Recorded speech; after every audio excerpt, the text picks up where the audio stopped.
안녕하세요. 건강 365 아나운서 최인경입니다. 허리 디스크로 불리는 요추 추간판 탈출증에서 우선되는 건 비수술적인 치료법입니다. 물리치료를 비롯해서 약물과 주사치료로 통증을 줄이는 거죠. 대부분의 환자들은 그렇게 비수술적인 치료로 증상을 다스리지만 상태에 따라서는 어쩔 수 없이 수술이 고려되는 경우가 있는데요. 어떤 경우인 걸까요? 수술적 치료는 어떤 방법으로 진행될까요? 잠시 후에 알아보겠습니다. 그리고 오늘 약이 되는 약 이야기에서는 신경안정제에 대해 살펴보겠습니다. 건강 365 성시경의 너에게 듣고 시작하겠습니다. KBS 라디오 건강 365 함께하고 계십니다. 허리 디스크로 불리는 요추 추간판 탈출증으로 고생하는 분들이 많습니다. 하지만 대부분은 비수술적인 방법으로 치료가 진행이 되는데요. 환자의 10% 정도는 수술적 치료가 필요하다고 합니다. 어느 정도의 상태일 때 수술이 고려되는 걸까요? 인제대 상계백병원 정형외과 최인석 교수에게 도움 말씀 듣겠습니다. 교수님 안녕하세요. 네, 안녕하세요. 허리 디스크로도 불리는 요추 추간판 탈출증으로 고생하는 분들은요. 허리 통증뿐 아니라 다리까지 통증이 동반되는 경우가 많습니다. 그래도 그러려니 하고 참는 경우도 많거든요. 정도의 차이가 있겠죠? 네, 그 차이가 크고요. 네. 우선 이제 우리가 추간판 탈출증 또는 디스크라고 하는 이 질환이 보통은 초기에는 이제 허리 통증으로 시작되는 경우가 많습니다. 그런데 이제 이게 또 시간이 지나거나 더 정도가 심해지게 되면 그 방사통이라고 흔히들 우리가 말하는데 엉덩이나 허벅지, 종아리, 발끝까지 이제 통증이 쭉 뻗어 내려가는 식의 통증이 생기는 경우가 있습니다. 네. 그래서 이제 이게 통증이 이제 아주 심하지 않은 경우에는 가끔씩 이제 무리했을 때만 나타나는 정도가 있을 수 있는데 네. 심한 경우는 밤에 통증 때문에 아예 잠을 못 주무시거나 아니면은 몇십 미터도 걷기 힘들거나 이런 식으로 이제 통증이 심한 분들도 있고 또 이제 아픈 것도 아픈 거지만 다리에 힘이 빠지거나 이제 감각이 떨어지거나 하는 증상도 다양하게 나타날 수가 있습니다. 진통제로 견디기도 하고 물리치료를 받기도 하고 주사치료로 통증을 줄이기도 합니다. 일단 치료의 시작이 그렇게 비수술적인 치료인 거죠? 네, 맞습니다. 이제 비수술적인 치료라고도 하고 우리가 네. 보존적 치료라고도 하는데요. 보통은 이제 우리 허리 디스크가 일반적으로 이제 이런 비수술적인 치료 또는 보존적 치료를 함으로써 좋아진 경우가 한 거의 80-90% 정도 됩니다. 네. 그래서 환자분들에 따라 물론 매우 상황이 다르긴 하지만 보통 한 2달에서 한 길게 3달 정도까지 보존적 치료를 이제 꾸준히 잘 받아오면은 네. 좋아진 경우가 실제로 대부분 많습니다. 그런데 우리가 흔히 디스크가 터졌다는 말도 하잖아요. 네. 터지는 게 아니라 찢어졌다는 표현이 맞다면서요. 디스크에 대한 이해가 좀 필요할 것 같은데 설명을 해주세요. 네, 맞습니다. 그래서 디스크를 이제 우리가 추간판이라고도 부르는데요. 정확한 이제 정의는 그 척추와 척추뼈 사이에 있는 구조물이고 이건 이제 충격을 흡수해주는 일종의 쿠션 역할이라고 보시면 됩니다. 네. 근데 이 디스크의 구조가 크게 두 가지로 구성이 되어 있는데 그 안쪽 내부에는 이제 수액이라고 해서 물을 머금고 있는 젤리같이 말랑말랑한 구조가 있고 네. 그 바깥으로는 이제 섬유륜이라고 해서 그 질긴 섬유질의 이제 고리띠 같은 게 이제 감싸고 있습니다. 그래서 우리가 디스크가 이제 찢어진다는 표현은 그러니까 이 섬유륜 바깥에 있는 그 섬유륜이 찢어지면서 그 안쪽에 있는 수액이 이제 바깥으로 밀려 나오는 그 현상을 말하는 겁니다. 그래서 디스크가 이제 찢어졌다는 표현이 결국에 이제 섬유륜이 찢어지면서 네. 그 안쪽에 있는 수액이 밀려 나오다 보니까 이게 디스크가 바깥으로 이게 튀어나와 보이게 되는 거죠. 그렇게 섬유륜이 찢어지면서 새어나오면서 통증을 일으키는 것 같은데요. 네. 허리 통증만 있는 것과 다리로까지 이어지는 방사통이 생기기도 하잖아요. 그런 차이는 네네. 뭘까요? 새어나온 수액이 다른 쪽으로 퍼지나요? 네, 그래서 이제 통증이 기전이 다른데요. 우리가 허리 통증 같은 경우에는 보통 그 섬유륜이 찢어지면서 그 섬유륜 주변에 있는 그 신경들이 있는데 그 찢어짐 그 자체로 인한 통증이 생긴 경우가 보통 그 허리 통증이고요. 반면에 이제 다리로 이어지는 그 방사통 같은 경우에는 이 밀려 나온 디스크가 그 다리 쪽으로 내려가는 신경을 이제 건드리게 되면 생기는 통증이고요. 그래서 그 보통은 이제 신경을 이렇게 자극하고 건드리게 되면은 그 주변에 염증 물질이 생기면서 신경이 붓고 해서 그 다리 쪽으로 방사통이 생기는 경우가 많습니다. 그리고 이제 이런 튀어나온 디스크가 뭐 위쪽이나 아래쪽 또는 뭐 좌우 등으로 그 이렇게 퍼져나가는 경우도 종종 있을 수가 있습니다. 네. 그런 문제들이 염증을 일으키는 건가요? 네, 맞습니다. 그래서 이제 그 방사통 같은 경우도 이제 방금 전에도 설명했지만 네. 그 이게 디스크가 직접적으로 신경을 꽉 누른다기보다는 그 디스크가 튀어나오면서 그 인접해 있는 신경을 이제 자극하게 되고 네. 그러다 보면은 그 거기서 이제 염증 물질이 생기고 그런 염증 물질 때문에 이제 통증이 오는 경우가 보통 대부분의 원인이라고 생각하시면 됩니다.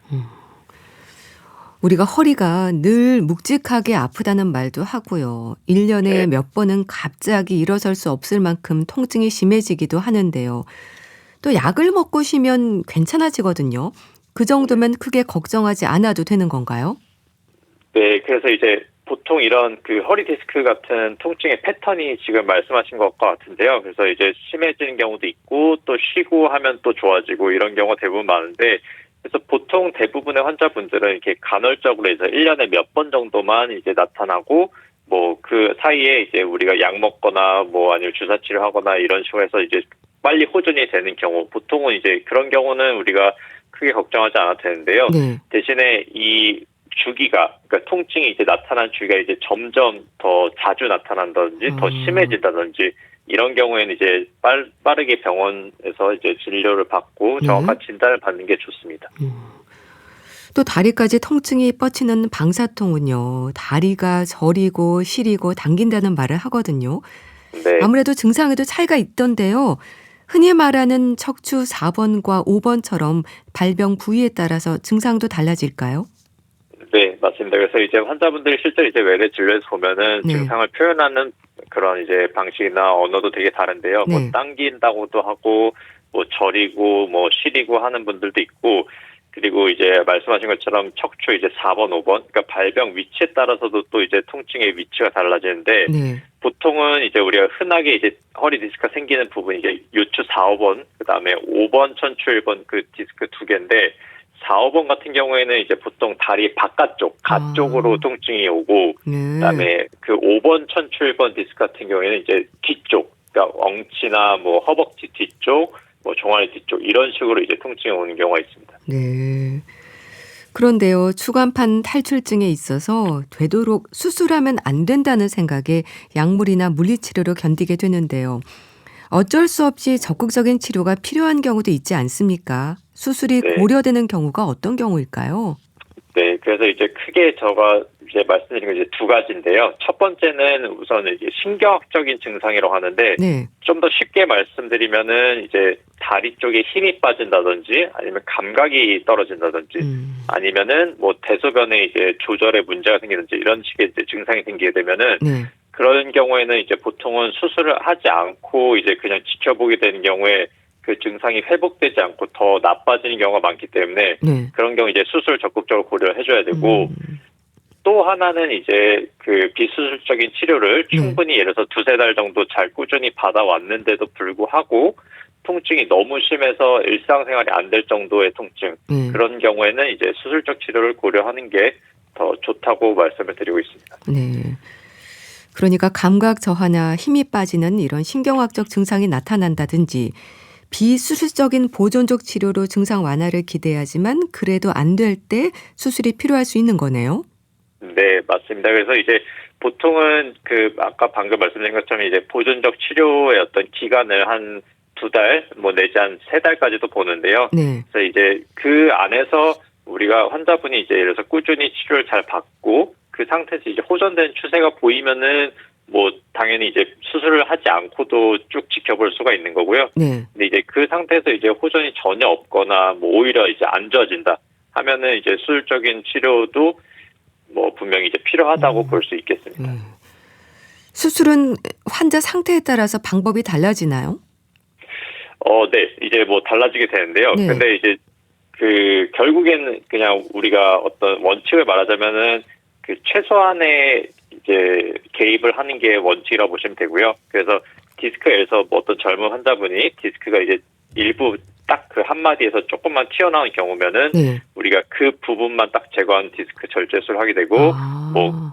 그런 수술은 이제 뭐 내시경이나 현미경 등은 이제 요즘은 최소 침습 수술이라 해서 네. 뭐 적게 절개하고 이제 비교적 간단한 수술로도 가능하고요. 그런데 뭐 예를 들어서 이제 좀 고령의 환자분이나 아니면은 뭐 우리가 척추 전방전이증 또는 척추 협착증 같이 이제 동반된 척추에 문제가 심하게 있고 네. 거기에 디스크까지 탈출증이 있다. 그래서 이제 그런 경우에는 나사못으로 이제 고정을 해서 아예 그 우리가 유압수를 하는데요. 뼈와 뼈마디를 이제 고정하는 그런 수술을 하기도 하고요. 그래서 네. 환자의 어떤 그런 이 디스크나 아니면 척추 전체적인 상태에 따라서 수술 방법은 굉장히 달라질 수 있습니다. 디스크 절제술은 어떤 수술법인가요? 방법도 궁금한데요. 네, 그래서 이제 그 원리 자체는 우리가 그 신경을 이제 누르고 압박하고 있는 그 증상을 일으키고 있는 그 디스크 튀어나온 부분을 이제 절제를 하는 건데요. 네. 그래서 디스크를 이제 전체를 다 제거하는 게 아니고요. 그 튀어나온 그 조각 부분만 제거하는 거라고 생각하시면 됩니다. 네. 그래서 우리가 보통 요즘에는 뭐 현미경이나 내시경 같은 수술도 많이 하는데 그 이제 현미경이나 내시경으로 이제 들어가서 그 근육이나 이런 부분의 손상은 최소화하면서 우리가 그 신경과 그다음에 신경을 누르고 있는 디스크를 찾아내고요. 네. 그래서 신경을 이제 옆으로 이렇게 비껴가게 치운 다음에 이제 디스크 딱 그 튀어나온 부분만 제거를 하고 나오는 식입니다. 튀어나온 조각 부분만 절제를 하신다고 하셨는데요. 수술 시간은 어느 정도인가요? 네, 그래서 물론 이것도 뭐 수술 방법이나 어떤 뭐 이제 그런 그 의사분의 숙련도나 여러 차이가 있을 수 있지만 보통은 우리가 한마디 디스크 탈출증에 대한 절제술을 한다고 하면은 네. 수술 시간만은 한 1시간 내외로 보시면 되고요. 네. 물론 이제 뭐 마취 시간이나 이런 회복 시간 이런 거는 이제 또 추가적인 게 더 더해지게 되고 네. 그래서 보통은 뭐 1시간 정도로 일반적으로 보시면 됩니다. 그렇게 수술을 통해서 수액이 흘러나오는 걸 차단하는 건가요? 그렇죠. 이제 정확히 말씀드리면 이제 차단이라기보다는 그 이미 그 튀어나온 부분을 이제 제거를 하고 그다음에 또 이제 안쪽에서도 일부 또 다시 튀어나올 수 있는 부분들을 우리가 좀 이제 정리를 해준다고 보시면 되고 네. 그런데 이제 그렇다고 해서 이미 찢어졌던 섬유륜 자체가 완전히 이제 예전처럼 이렇게 딱 붙는 건 아니고 네. 이게 일종의 이제 흉터처럼 아무는 거로 생각하시면 됩니다. 그래서 수술 후에도 이제 관리를 잘 하셔야 되는 거죠. 그럼 또 유압술은 어떤 방법인 건가요? 네, 이제 유압술이란 거는 그 앞서 말씀드렸듯이 어떤 척추에 이제 불안정성이 있거나 협착이 심하게 있거나 등의 이제 상태에서 보통 하게 되는데요. 네. 이제 유압술은 그래서 디스크를 일부만 제거하는 게 아니고 전체를 다 제거를 하고 그다음에 거기다가 우리가 이제 뭐 인공뼈라든지 이런 뼈가 될 수 있는 물질들을 집어넣고 그다음에 나사를 박아서 고정을 해서 궁극적인 목적이 이제 척추뼈와 척추뼈 두 인접한 뼈 마디를 이제 하나처럼 합치는 거라고 생각하시면 됩니다. 네. 그럼 수술을 할 수 없는 경우도 있을까요? 고령이라든지 앓고 있는 질환에 따라서 제한이 있을 수 있지 않을까 싶은데요. 네, 이제 뭐 사실 나이 자체만 가지고 보통은 이제 수술을 우리가 못하다고 이제 결정하진 않고요. 실제로 이제 고령의 환자분들도 디스크 수술한 경우 굉장히 많은데, 네. 근데 이제 그 나이 자체보다는 어떤 전신 상태 그거를 이제 더 우리가 주목하게 되고요. 네. 그래서 뭐 심장이라든지 뭐 폐질환 아니면 뭐 예를 들어서 몸에 어떤 감염이 있는 상태라든지 이런 식의 이제 몸에 다른 전신 질환이 있는 상태 또는 뭐 당뇨가 심하게 있으시다든지 아니면 뭐 피를 묽게한 약을 드시다든지 이런 식의 이제 전신적인 상태가 이제 안 좋거나 하는 경우에는 이제 그런 전신 질환을 먼저 조절을 하고서 수술을 고려하는 경우가 많습니다. 수술 후에도 조심할 부분들은 있는 거죠? 네, 그렇습니다. 이제 그래서 보통은 수술을 하면 이제 환자분들이 이제 모든 치료가 다 끝났다고 생각하시는데 네. 사실은 수술을 하고부터가 이제 허리 관리의 시작이라고 보시면 되고 그래서 기본적으로는 우리가 한 2-3달 정도는 특히 이제 좀 조심하셔야 되는 게 네. 허리에 이제 무리 가는 동작들 흔히들 이제 뭐 바닥에 앉거나 허리를 숙여서 뭘 하시거나 아니면 무거운 걸 들거나 아니면 뭐 몸을 이제 막 심하게 비트는 동작 한다든지 이런 식의 이제 그 과도한 허리에 무리한 동작들을 피해 주셔야 되고 네. 뭐 운동 같은 경우에도 이제 물론 가벼운 걷기나 이런 거는 바로 수술 후에도 가능한데요. 뭐 좀 격한 운동이라든지 네. 뭐 신체가 부딪히는 운동이라든지 이런 거는 이제 보통 한 2, 3개월 뒤에 하라고 권하게 됩니다. 재수술이 필요한 경우도 있을까요?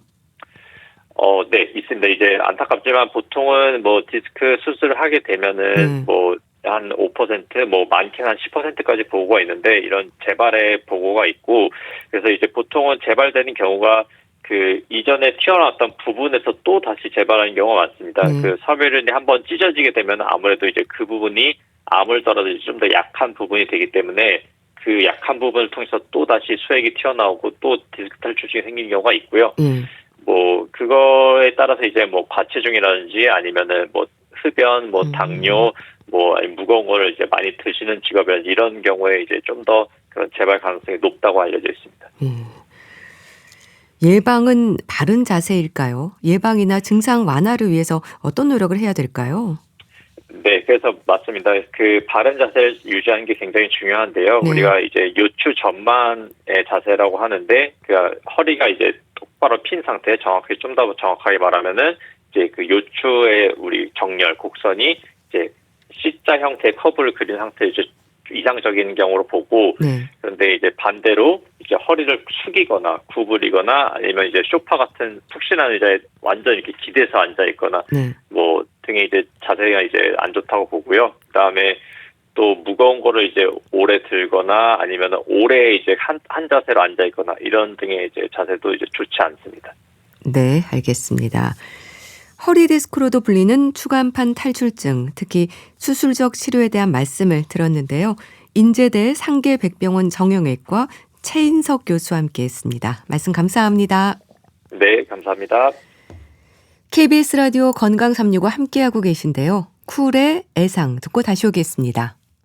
KBS 라디오 건강365 함께하고 계십니다. 알아두면 도움이 되는 약이 되는 약 이야기, 약사이신 소비자 콘텐츠 연구소 이주영 소장 연결합니다. 안녕하세요. 네, 안녕하세요. 신경 안정제라는 말을 많이 듣긴 합니다. 그런데 사실 어떤 약인지에 대해서는 잘 모르거든요. 네, 신경 안정제라는 말은 복약 치료할 때 정말 많이 하는 말인데요. 네. 이게 정확한 표현인 항불안제나 벤조디아제펜계 약물이라는 말보다 훨씬 쉽잖아요. 그래서 보통은 이렇게 신경 안정제라는 표현을 씁니다. 네. 신경 안정제는 불안, 긴장, 스트레스를 완화하기 위해서 흔히 처방되는 정신건강의학과 약물을 말합니다. 네. 뇌에는 이렇게 억제성 신경 전달 물질이라고 하는 가바라는 물질이 있는데요. 네. 이 물질의 작용을 강화해서 과도하게 흥분된 신경을 가라앉히는 약물입니다. 그래서 급성으로 오는 불안이나 공황 발작, 심한 스트레스 반응을 신속하게 완화시키는 데 효과적입니다. 그런데 이제 이 여러 가지 제가 매수 약에 대한 이야기를 하고 있지만 이 정신과에 관련된 약의 이야기를 할 때는 되게 어렵고 조심스러운 면이 있는데요.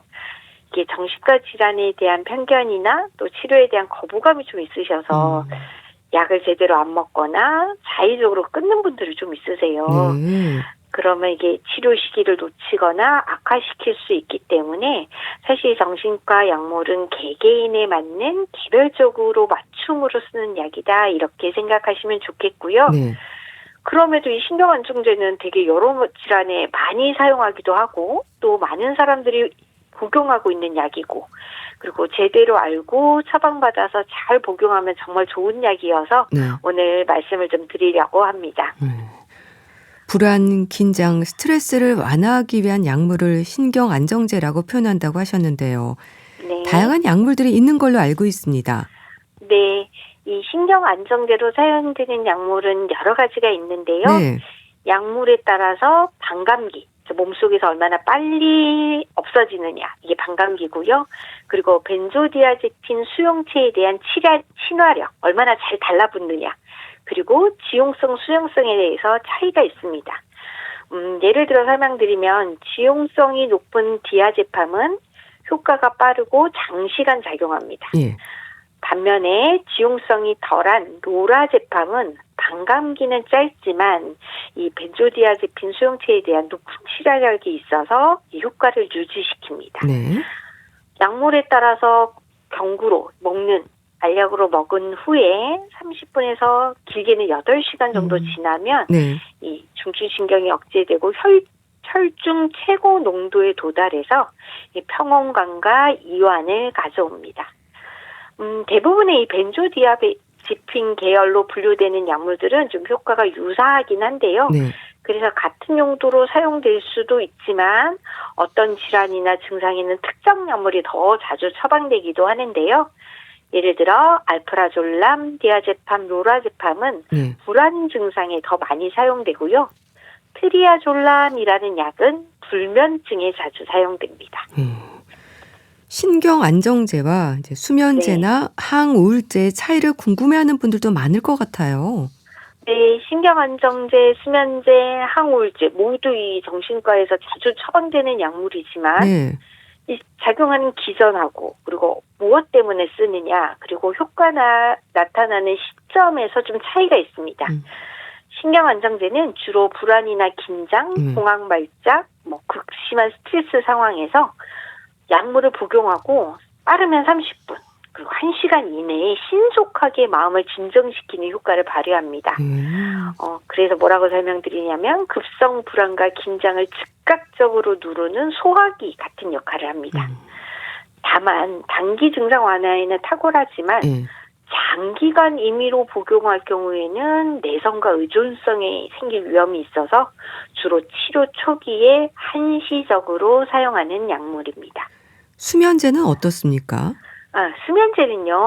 이게 잠이 잘 못 드시는 분이 있고 잠을 유지를 못하는 분이 있거든요. 네. 그 잠을 잘 못 드는 것을 입면장애라고 하는데 이 입면을 돕거나 그리고 수면의 유지 시간을 늘리기 위해서 특화된 약물을 수면제라고 합니다.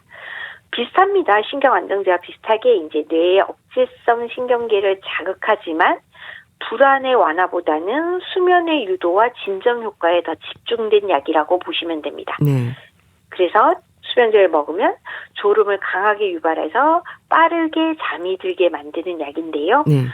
역시 수면제도 장기 복용을 하면 약 없이는 잠들기 힘들어지는 신체적, 정신적 의존성이 발생할 수 있기 때문에 정해진 기간 동안 최소 용량으로 사용하는 것이 원칙입니다. 그럼 또 항우울제는 어떤가요? 네, 항우울제는 우울증뿐만 아니라 만성 불안장애 또는 공황장애, 강박장애 등을 근본적으로 치료하기 위해서 사용되는 약물입니다. 네. 조금 전달물질을 건드리는 게 다른데요. 뇌 속에 있는 신경 전달물질 중에 세로토닌, 노르에피네프린, 도파민들의 이 불균형이 있습니다. 이런 증상이 나타나는 분들은 이 불균형을 지속적으로 교정해서 이 뇌의 신경회로를 정상화한다라고 보시면 되는데요. 가장 중요한 특징은 신경안정제나 수면제처럼 복용 즉시 효과가 나타나는 것이 아니라 최소 2주에서 4주 이상 꾸준히 복용해야 치료 효과가 드러납니다. 그리고 또 의존성이나 중독성이 거의 없기 때문에 이 장기적인 치료 계획을 세워서 좀 안전하게 사용할 수 있는 그런 약물입니다. 신경안정제, 수면제, 항우울제 말씀 주셨는데요. 이런 약물들이 함께 처방이 되는 경우도 있지 않나요?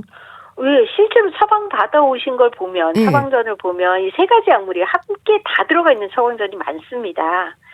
그런데 이제 이게 치료의 어떤 시점이냐가 중요한데요. 이제 불안장애나 우울증을 치료할 때 항우울제가 이 불균형을 잡아준다 그랬잖아요. 그런데 이게 효과를 나타내기까지 2주에서 4주가 걸리니까 그럼 이 2주에서 4주 동안에 환자가 불편하잖아요. 일단 병원에 갔을 때는 굉장히 힘든 면이 있어서 가셨을 텐데 2주나 4주 동안 효과 날 때까지 기다리세요. 이건 안 되잖아요. 그래서 그 시기까지의 이 증상을 좀 완화해주기 위해서 효과가 즉각 나타나는 신경안정제나 수면제를 초기에 같이 병용을 합니다. 그러다가 이 항우울제의 효과가 안정적으로 발휘되면 신경안정제와 수면제 복용량을 단계적으로 줄여가는 방식으로 치료가 진행된다. 이렇게 이해하시면 되겠고요. 그래서 여러 가지 약물이 막 섞여 있다고 너무 겁내하지 마시고 사실 충분히 좀 선생님하고 이야기가 돼서 이런 얘기를 다 들으셨을 텐데 약국에 오시면 또 전혀 기억을 못 하시는 경우가 많아요. 네. 그래서 치료 계획을 좀 잘 따라주는 것이 필요하고요. 반대로 이 치료 계획이 어긋나지 않도록 병원을 또 잘 가는 것도 꼭 필요합니다. 겁내지 말라고 하셨지만요. 부담이 되는 건 사실이거든요. 네. 신경 안정제의 부작용에 대해서는 어떻게 설명이 되나요?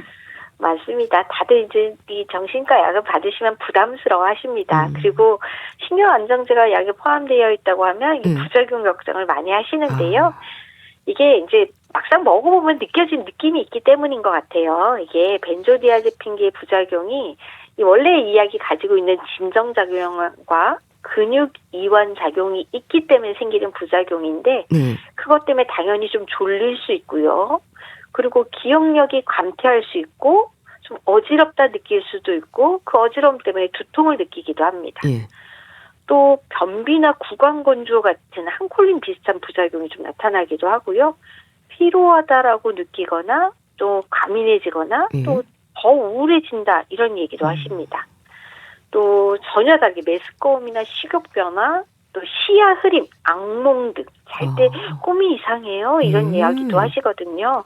좀 이렇게 다양한 부작용이 있고 고령자는 이런 부작용에 대해서 더 좀 취약한 것 같습니다. 근데 가장 흔한 부작용이 이제 졸음이나 집중력 저하, 무기력함, 어지러움증 같은 이게 나른해지는 그런 당연히 진정을 시키니까 나른해지는 느낌이 날 텐데요. 요때는 이 약을 복용 후에 운전이나 위험한 기계 조작을 하면 사고 위험이 커지기 때문에 반드시 조심하셔야 되고요. 특히 노인의 경우는 근육 이완 작용으로 인해서 낙상 사고가 발생할 위험이 높아지기 때문에 특히 더 주의하셔야 되겠습니다. 특히 일상에서 이 신경 안정제를 복용하고 운전을 한다거나 해서 사고가 나는 경우도 있지 않나요? 네, 이런 사고가 꽤나 많았어 가지고요. 올해는 이제 그 약 복용 후의 운전에 대해서 도로교통법이 강화됐습니다. 그래서 이게 강화되니까 병원이나 약국에서도 처방하거나 약을 줄 때도 꼭 운전주의 표시를 해주는 약들이 있는데 그 대표적인 약물이 바로 이 신경 안정제입니다. 졸리고 어지럽고 집중력 저하가 유발이 되니까 당연히 이 돌발 상황에서 반응 속도를 크게 떨어뜨리지 않겠어요? 그리고 거리 감각이나 차선 유지 능력을 저하시키기 때문에 이런 신경 안정제 같은 졸음 유발 약물을 복용한 후에 운전하는 것은 사실 음주운전에 비견된 만큼 사고 위험이 높아집니다. 그런데 이 도로교통법이 개정됐는데요. 이 약물 영향으로 인해 정상적으로 운전하지 못할 우려가 있는 상황에서는 운전하는 행위를 엄격히 금지했습니다. 그러니까 약을 먹고 위험이 있으면 운전하지 말라라고 딱 박아둔 거거든요. 그래서 만약에 이 운전주의 약물을 복용하다 운전에서 적발되거나 사고를 일으킨 경우에는 5년 이하의 징역 또는 2천만 원 이하의 벌금에 처해질 수 있고 운전면허 취소 등의 행정처분을 받게 되는 아주 강화된 법이 이번에 바뀌었습니다. 그래서 이게 모두가 다 졸린 건 아니거든요. 사실 그렇지만 이런 운전주의 약물을 처방받았거나 그리고 또는 용량을 늘린 후에는 사실 내가 진짜 졸릴지 얼마나 진정작용이 있을지 알 수가 없잖아요. 그렇죠. 그래서 그런 표시가 처방 전에 또는 그 투약 봉투에 복약 지도문에 있을 때는 운전대를 잡지 않도록 하는 것이 좋겠습니다. 의존성이나 중독의 가능성은 없을까요? 이 약들은 모두 전문의의 처방이 필요하고요. 그리고 분명히 이 약들을 줄 때는 이 선생님들이 무슨 얘기를 합니다. 어떤 약을 어떻게 쓸 거다. 그래서 이 지시에 따라서 정해진 용량과 정해진 기간 동안 복용한다면 중독 위험은 낮습니다. 당연히 그걸 생각하면서 약을 쓴다라는 거고요. 다만 의사 상담 없이 임의로 장기간 복용하거나 용량을 조절하거나 했을 때는 내성과 신체적, 정신적 의존성이 발생할 수는 있는 약물입니다. 그래서 필요한 기간만 최소 용량으로 복용하는 것이 원칙이고요. 그리고 그럼에도 이 벤조디아제핀계 약물은 이 오남성 유형이 워낙 높습니다. 그래서 향정신적 의약품으로 지정되어 있고요. 네. 이 한국의 마약류 관리에 관한 법률에서는 이 오남용 시 신체에 미치는 위해 정도에 따라 구분을 하는데 이 벤조디아제핀계 약물인 디아제팜, 알프라졸람, 로라제팜 등은 남용 우려와 의존성이 인정되어서 이 마약류 중에 향정신성 의약품으로 구분돼서 네. 처방일수도 제한되어 있고 오남용 방지 시스템 림스라는 것에 등록이 되어서 엄격한 법적 통제도 받고 있습니다. 네. 문제는 이제 왜 이걸 근데 우리 다 의사 선생님 처방이 필요합니다. 상담이 필요합니다. 최소한으로 씁니다. 제가 말씀드렸지만 이걸 법적으로 마약류로 지정해 놓은 이유는요. 예. 이게 이런 종류의 약물이 오남용이 많이 됩니다. 사실 이제 쾌감을 얻거나 심리적 의존으로 약용될 위험성이 큰 약물이기 때문입니다. 네. 그래서 고용량으로 장기간 사용하거나 또는 원래 알코올이나 약물 남용의 가능성이 있는 경우 네. 또 인격 장애가 동반된 경우에는 남용 가능성이 특히 높아져서 조심해서 이게 과거의 그 투약 내역을 좀 확인하도록 하는 그런 약물이고요. 예.